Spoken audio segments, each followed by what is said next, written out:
Será que a ignorância realmente é uma bênção? Ninguém leva a comédia na ficção científica tão a sério quanto Kurt Vonnegut. Em Galápagos, ele explora o ano de 1986, mas na perspectiva de um narrador que nos observa milhões de anos no futuro. Por conta de uma crise econômica devastadora e uma doença de infertilidade em massa, a humanidade como conhecemos já não existe mais. E a única exceção é a tripulação da Baía de Darwin, um grupo improvável de pessoas influentes que acabou sobrevivendo depois de embarcar no cruzeiro ambiental do século e chegar na ilha de Galápagos, onde eles conseguem continuar o legado da espécie, mas não da forma que eles esperavam. Mesmo esse não sendo o meu livro favorito do Kurt Vonnegut, ainda assim vale a pena ler, porque ele tem uma visão muito clara do que ele quer dizer e ele tem uma voz muito única na escrita dele. Você pode pegar qualquer parágrafo solto do autor de qualquer livro dele e você vai reconhecer na hora que é um texto do Kurt Vonnegut. Sobre a nossa mania de delegar o máximo possível de atividades humanas às máquinas, o que mais seria isso senão uma outra constatação das pessoas de que seus cérebros não prestam.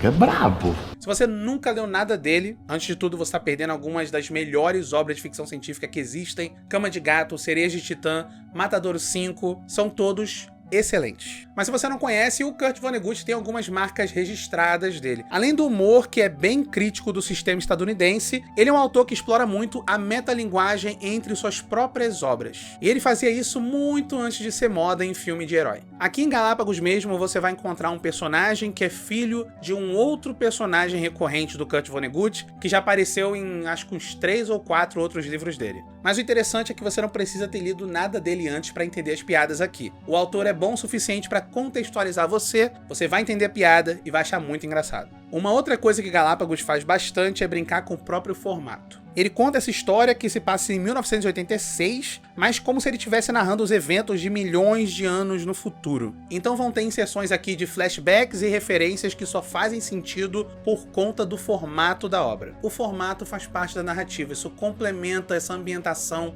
bizarra e experimental do autor. O Vonnegut vê esse ridículo na arrogância humana e na nossa necessidade por lógica e racionalidade e uma realidade na qual não temos controle nenhum. Você pode até achar que essa conversa toda de evolução e genética vai fazer com que o livro chegue num caminho mais arriscado, um território mais perigoso, mas o Kurt Vonnegut não é esse autor conservador básico batido da ficção científica que você conhece. Ele é muito mais esperto que isso e Galápagos se torna uma sátira criativa sobre a seleção natural que não é manipulada pelo intelecto humano, mas pelas circunstâncias da natureza. A piada de Galápagos é explorar essa premissa ridícula e trazer uma reflexão tão absurda quanto ela. Será que a ignorância realmente é uma bênção? Não, a ignorância não é a solução, mas a arrogância sim vai ser o nosso fim.